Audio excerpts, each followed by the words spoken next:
This is my design class at WashU. It's called Design as a Catalyst for Change. And we've been taking the semester to chat with a lot of different practitioners, designers, entrepreneurs across the field and across the nation. So we're super thankful for you taking the time in the midst of all that you do to share a little bit about yourself as well. Sure, yeah. Sounds like an awesome class. I'm super jealous that these classes now exist because they did not when I was in school. So you're lucky to have the instructor that you have. Sweet deal. So I thought it could be a quick conversation, casual, as it relates to your journey, especially as a designer who did not have a course to teach you how to do what you do, but also how did you embark upon your path of using design for good, for change making, for young people, or with yeah. I thought maybe we could start by you sharing where you are. Like, what is this space? Sure. Yeah. So I'll do like an awkward, I'll pick up my laptop and do like a weird little tour. So let's see. This is Girls Garage. I don't know. It might be a little hard to see, but that, let me see if I can point to it. Wait, that wall over there, the red wall, it's all our carpentry tools. We have this wood shop area up like that white area where like all the sun is beaming down. That's our upstairs classroom. And then behind me, there's, we do like a little bit of digital fabrication. There's like a laser etcher and a 3D printer. We do some welding. And anyway, this is a space that has been, God, 10 years in the making. I guess do you just cut me off if I'm like going off the rails? But I guess I'll just start by saying like the place I'm in now physically and the work that I'm doing has been over a decade now of doing this work and just continually trying to push my own practice, my own thinking, and the partners that I get to work with in my community and the kids that I get to work with to like push the boundaries of how we can use design as a way come together to find common ground, to do things that are really positive, like not to sound like a Pollyanna, but there's so many really shitty things in the world and I just like refuse to bow to them. So I think for me, design and building, physically building things, like making stuff with my hands has always been a way to sort of combat that feeling of hopelessness. Like I've always used the act of design and building as a way to try to contribute something positive and to do something positive in my own life and in my community. So just as a like quick background, and anyone like cut me off if you have questions or whatever.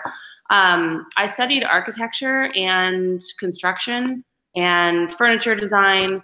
But to the question, like, how did I sort of embark upon this journey? I would say, actually, I have sort of always been on it and then got derailed and then hated my life and then had to physically steer my ship back to being on this path. So what that actually means is that when I was in high school, I was like a huge nerd. I was like, you probably would have hated me. I was like the star student, star athlete, like star everything. And like, I'm not saying that in a braggy way, like I was just a really high achieving kid. And that's great on paper, but it means there's like a lot of expectations on you. And so to make a long story short, I discovered architecture as this thing, this like field of study where I could continue to explore pretty much every subject that I loved. I loved math, I loved drawing, I loved reading, I loved the social sciences. And so I found architecture as this like center of a Venn diagram where I could continue to study all those things and also do things with my hands. So in high school, I decided that I wanted to study architecture. I had this really awesome opportunity to go to Central America for 3 months after my junior year of high school, and I learned how to build. I lived in this tiny village. I learned how to use a machete. I can use a machete like with skill that you would not believe. to like cut down entire fields of greenery. I learned how to pour concrete and mix concrete by hand. I learned how to do basic timber framing of roofs. I learned like all these really basic, sort of rudimentary, but like really important building skills. And so through that experience, I figured out that not only did I love architecture as an idea, but I really loved architecture as a practice, like getting to physically build stuff and then stand back from it and say like, oh my God, there's a gazebo and there wasn't a gazebo there a week ago. And that gazebo is like a gathering place for real human beings who will use it and benefit from it and who built it with me. So anyway, that was just in high school. And then I'll like fast forward 20 years, 10 years, I should say. I studied architecture. I went to graduate school for architecture and design. And then, as I'm sure some of you all are experiencing, you like graduate and everyone's like, okay, you're an adult now. Hope you get a 401k and a job and like do all these adult things. So I did those things. I got a real job. I had a 401k. I had a great setup. I was doing all the adult things I was supposed to be doing. I was paying off my $80,000 in student loans. But the work that I was doing was so lame. It was like, I mean, I could rattle off 10 projects right now that you would all roll your eyes at, like third mansion homes for rich people in Montana and retail stores where we would argue about doorknobs, literally. Just on and on and on, like projects that made no sense to me as a person who cared about both building and people, like zero connection to either one of those things. So I did that for 3 years and then I quit because I couldn't take it. And it just felt so disingenuous that I had all of this training and this love for this field. And like, this is what the field had to offer me. I just felt like I was being scammed. So I quit and I had no money and I started a nonprofit because what else do you do when you are 26 and have no money? But it was a way for me to like say to myself and to the IRS that I wanted to be a legitimate business entity. I wanted to figure out how to do this work in a legitimate, recognizable, legal way. And it was, I should say that like, this is not the path for everyone. Like to set up a nonprofit is no small feat. But for me, it was really important to push me off the cliff and say like, okay, Emily, like to myself, if you really want to do this work, now you have a legal entity and you have to figure out what to do with it. So it was a great like kick in the ass to really figure out how to do that work, the work that I knew that I loved. So it's been 10 and a half years. I've been doing it for 10 and a half years. It's been hard every single day.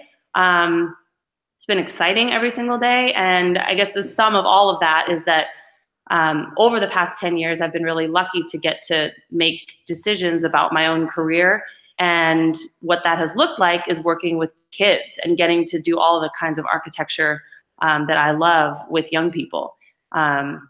So I guess the simplest way to put it is that the feelings that I got from working with a machete in Belize when I was 16 years old is the same feeling I want to be able to give back to kids so that they feel confident, connected to their community, equipped with technical skills and with like a really clear world view on what they can contribute and what their value is. So that's what happens here at Girls Garage. We do that with girls ages 9 to 17 after school and over the summer. We do welding and carpentry and architecture and engineering and laser etching and screen printing and lock picking and all kinds of weird stuff. Our latest project, just as like a little sidebar, we did a feminist escape room, which is actually I don't know if anyone's done escape rooms or is into them, but they're extremely fun. And so I had this group of teenage girls in our after school program who've been with me for like 5 years. And they designed and built out this feminist escape room, which is amazing. And there's actually a group of students coming this morning to do it. So anyway, we do that here at Girls Garage. And then we also do that as part of a school day program, like an elective course that's been approved by the state of California. There's 75 kids that take our class called Studio H every single day. They take it in the same way they take their math or their art class. And in that class, over the course of a year, they go through an entire design process, like from alpha to omega, from the very first sketches to like cutting the ribbon on a finished piece of architecture. So those have been like my two primary main programming things that I've done under Project H. And then like a smattering of random stuff. I work with educators a lot. I get to go to conferences and talk to people and do sort of like random workshops with random people that invite us. So there's like I guess the beauty of working for yourself is you can do whatever the hell you want. And even though I am a nonprofit, and even though that nonprofit comes with very specific reporting and like things that we have to do to be a legal functioning nonprofit, at the end of the day, we're a really small team of all women, and we're all highly skilled, and we sort of get to make the programming that we believe reflects the needs and the desires of the kids we're serving, which is super exciting. So that's my long-winded introductory spiel. Sweet. No, that was super awesome. And I wanted to just share that I have on my girls' That's so awesome. Yeah, that I got from you. Nice. So no, that was super great to hear. I don't think I even heard those earlier portions of your journey. And just as a follow-up question, like when you think about all the young people that you've worked with, what is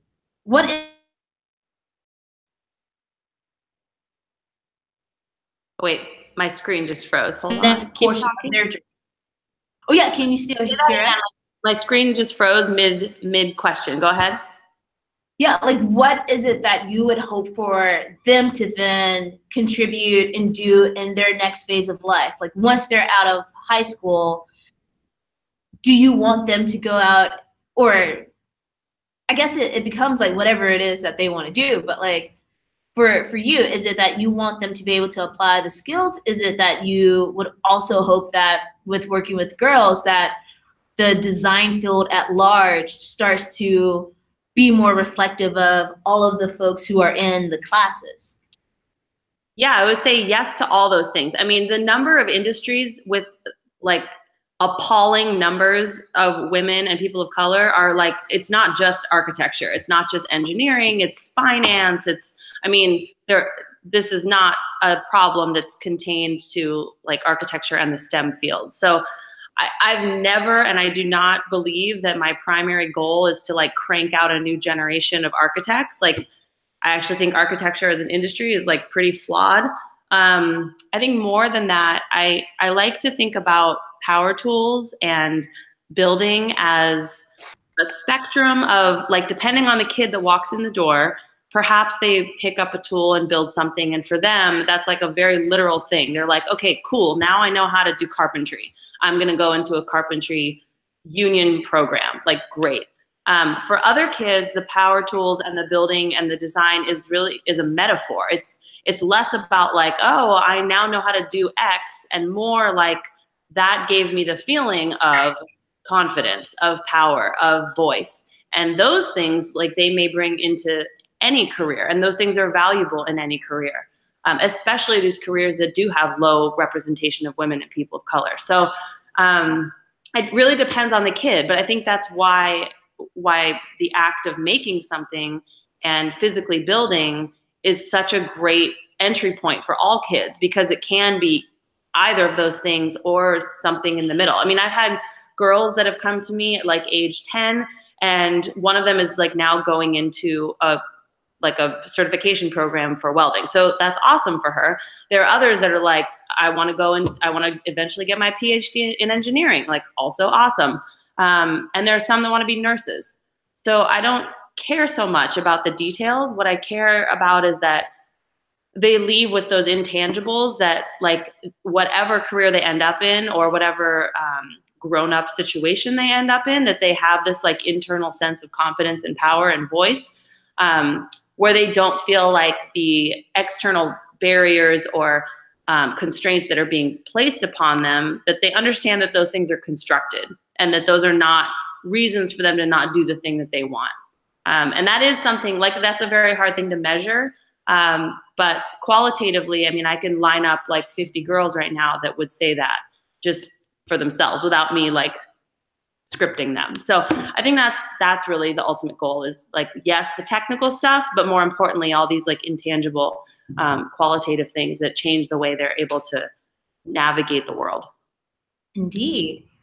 If it's all right, I'm gonna see if anyone in my class has any questions for you, any curiosities, or just things that you want to know from Emily. I can ask you questions also. That too, yes. Yes, Eva. How do you like start the conversation? Like the conversation that you want to start and like build in Girls Garage is really something that's not like people are used to. Like how do you like start that conversation and get people like yes, this is a good idea. Not convince girls, but you know, being like, this is something that you can do and it's even though it's like unconventional. Yeah, I've never had to convince anyone. I think that a program like this, to my surprise, I should say, I had the same question. I was like, oh my God, what if no one comes? It turns out that the entire narrative around girls not being interested is a crock of shit. It is not, it is fundamentally not true. And that's like, it's a story that we've made up to justify the fact that there are such deeply entrenched structural problems, that there are places that girls believe, like in their deepest DNA, believe they don't belong. And that's not because of lack of interest. So to just illustrate that a little bit more, when I first started this girls program 5 years ago, I literally printed out 20 posters. I drove around to every single middle school in the area and I put up a poster in the like principal's office area, and it sold out in like 2 days, and I've never done any marketing since. So that is like, that's not a testament to me. I mean, in one way it is, but more importantly, I think it's a testament to girls, and that they're just like hungry for these spaces and they do not exist. When I opened this physical space, I was looking around for other like brick and mortar places, like physical places where girls, teen girls can come and do this kind of activity.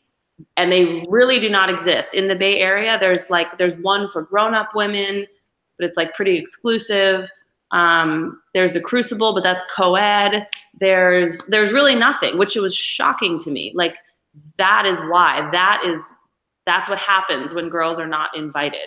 So I think that the whole storyline about interest and having to convince girls is something we've like been told to believe, but I don't think it's true. I have a wait list of 150 girls, and that's like a big problem for me. It's a good problem.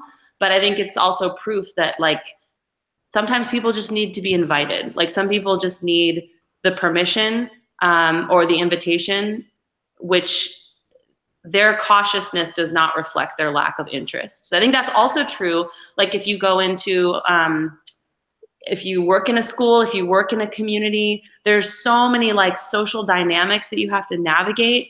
And it's just important to like always view people as humans and try to unpack like, well, what is interest? What are they responding to that perhaps like there's some institutional history where they just don't feel comfortable doing X, Y, or Z because of the things that have happened before.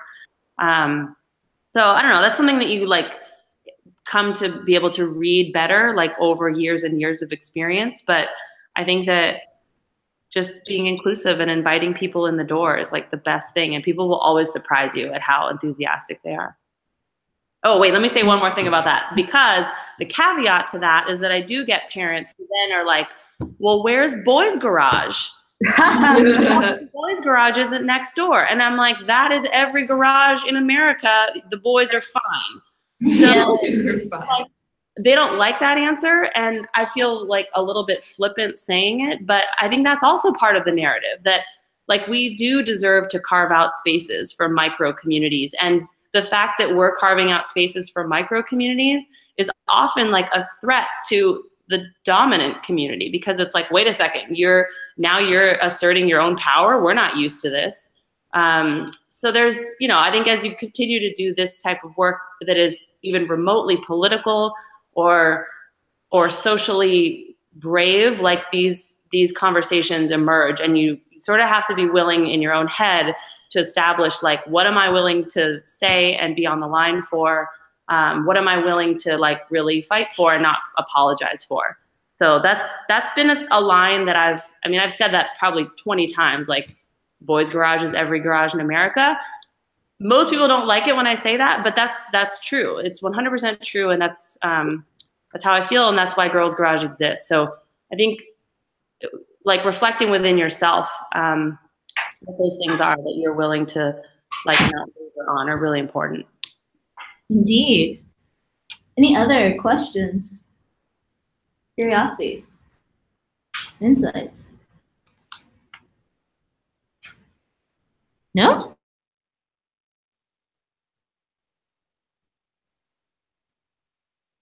How do you get input from the girls? Like, do you ever repeat projects, like that kind of thing?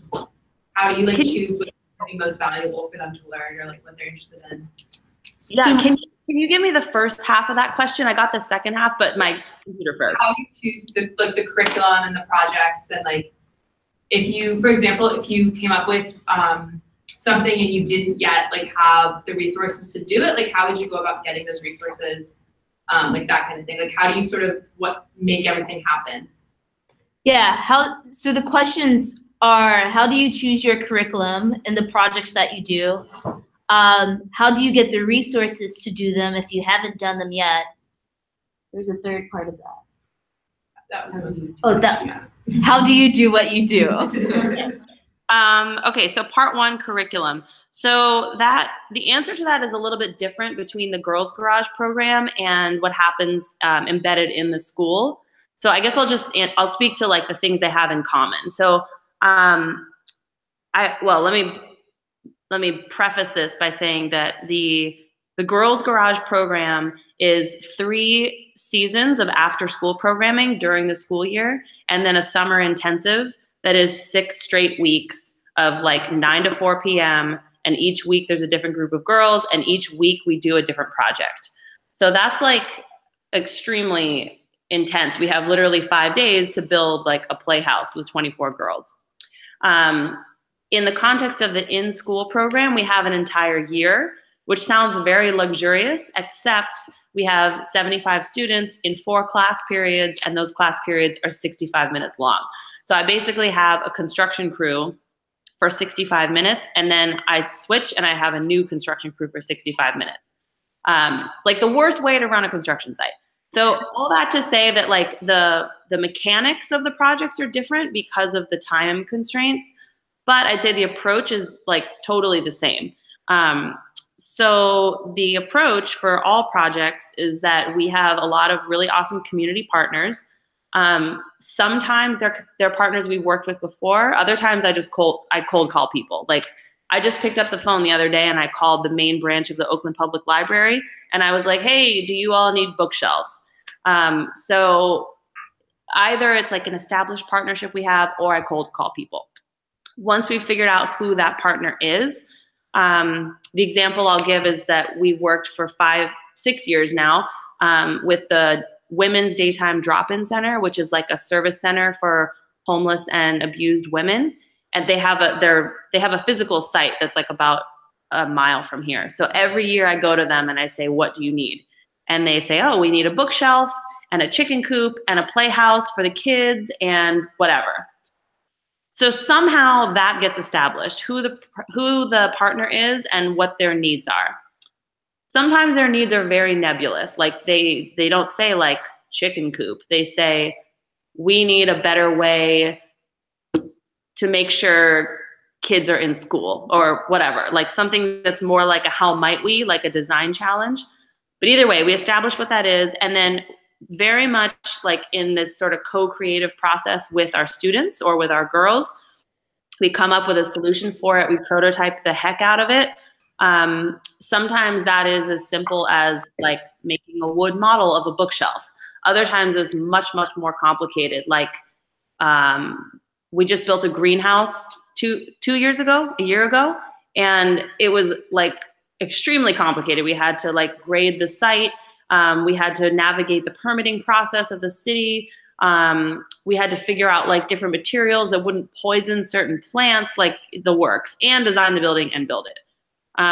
That's a pretty like standard design build process though. There's nothing like really brilliant there.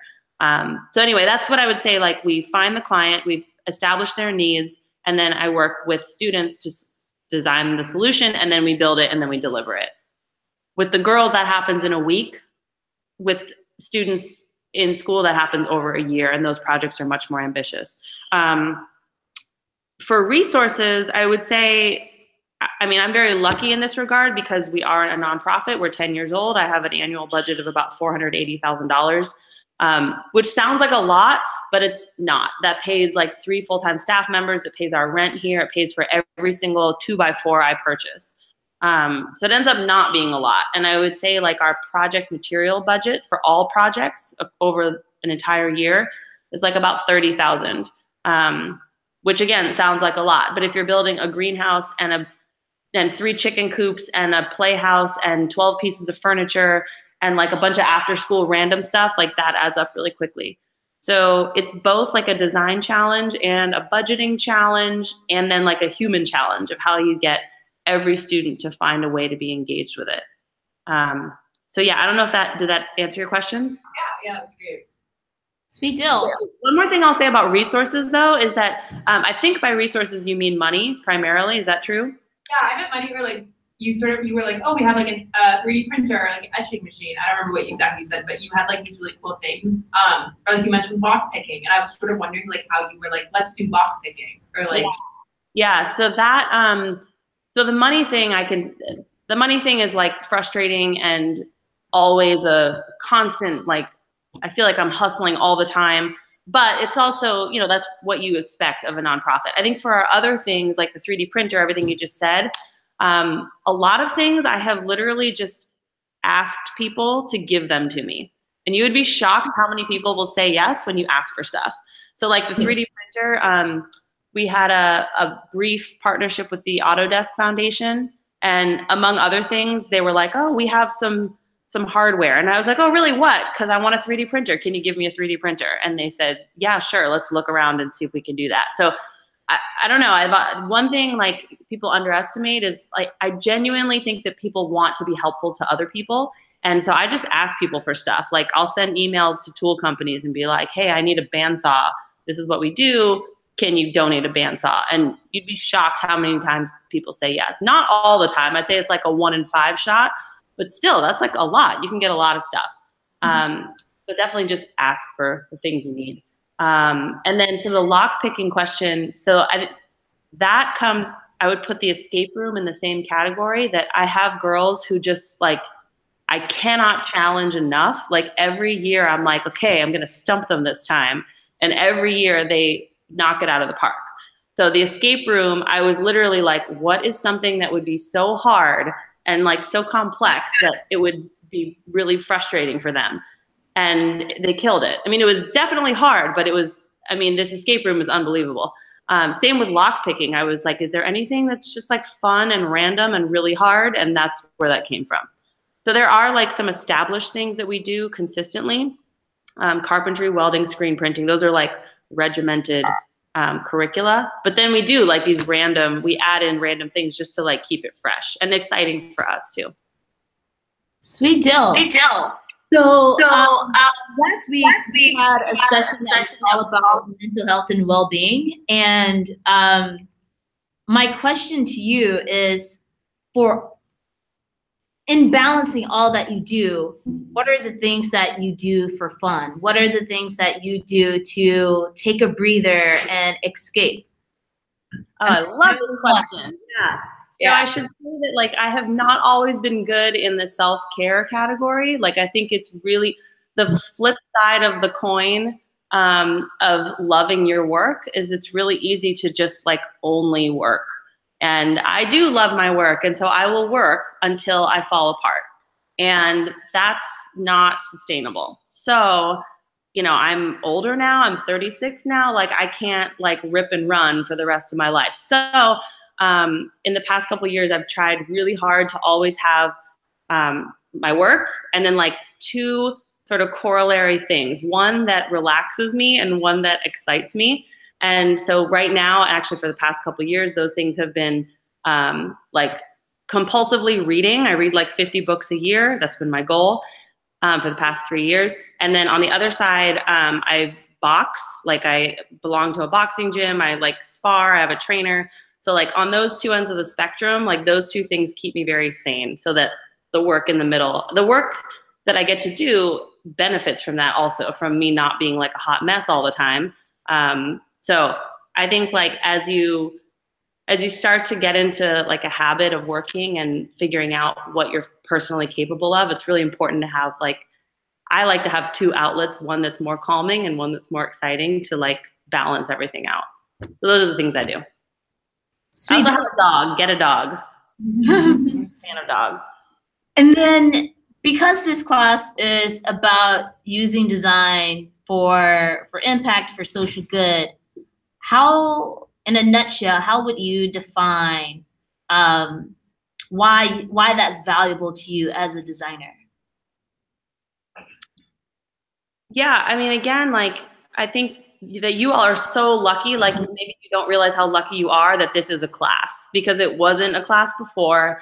And I think there was just like the assumption that, oh, designers like just design stuff and maybe they think about people or maybe they don't. Like now you can't really go to design school anymore and not have that conversation. So I guess the answer to that question is that it's always been important to me. And then I felt failed by my education. Not entirely, but definitely in moments. I think it is so important, especially now, because you walk out your front door or your classroom or whatever, and you're like immediately barraged with so many like contemporary issues around race and class and immigration and gender, and like I don't know how you can't engage with that. I honestly, I don't know how you can be a human right now and not feel angry about something. And I don't say that as a pessimist. I think that's actually a great place to start your practice. Like follow your outrage. That's like a great inspiration. So I think that the social impact, or whatever term you want to use there, is really just a stand-in for like, be a good human and use the thing that you're doing, whether it's design or if you're going to med school or whatever. Like there are ways to use your skill that are helpful and productive. And I think that those of us who practice whatever in non-helpful and productive ways are being destructive and unhelpful. Like that is the opposite of what you're doing. So I don't know. I think like some of it is just human, like it's what we should do as humans. But unfortunately, the design and architecture fields have failed us in the past in not training us to do that. And so now you all and many others are having to sort of figure it out as you go. Luckily, you have amazing instructors and folks who can help you through it. But I definitely think the last thing I'll say about that is that I went to the School of the Art Institute of Chicago for my graduate degree, which is an art school. And when I was in art school, even though I was studying design and architecture, I learned that artists are an incredible inspiration, because if you ask most artists why they do the work they do, they very often start with some personal story. Like, oh, I'm from Puerto Rico and I grew up in wherever and my family this. Like it always starts with something personal. And designers don't really do that. Designers, because we're always working for a client, we're like, oh, I'm working on this project and my client is whoever. But I learned in art school that it's really important, I think, to find that personal starting point, because that's what makes your work good. Like by good, I mean like high quality. It means you're invested in it. And then your work is just better if you give a crap. I think also like making your own design about a voice, like having a voice in the world, that does start from a very personal place. And then lastly, to the original question about design for social impact, like anything that you care about that's even remotely social or political is exactly where you should be working. And sometimes that's very personal. I have a friend who has an autistic younger sister, and so that's very personal to her. And that's not a detriment to your practice. That's an asset. to like really embrace the things about your own life and your own story. And like, that is the starting place. And that's what makes the work and social impact ultimately impactful, is being able to personalize it and then respond to it. Indeed. Well, I don't want to hold you because I know you have a group of students coming in what, 30 minutes? Yeah, they're just texting me. They might be here sooner. Yeah. All right. Any other final thought, question for Emily? Nope. In that case, thank you so much. And Thank you. I'll see you soon when I'm back on the West Coast in the Bay to work with the girls. So I'm super pumped about that. And I'll follow up with you soon as well. Sounds good. Thank you all so much. Have a wonderful rest of your day. Yes, you too. Bye. Bye.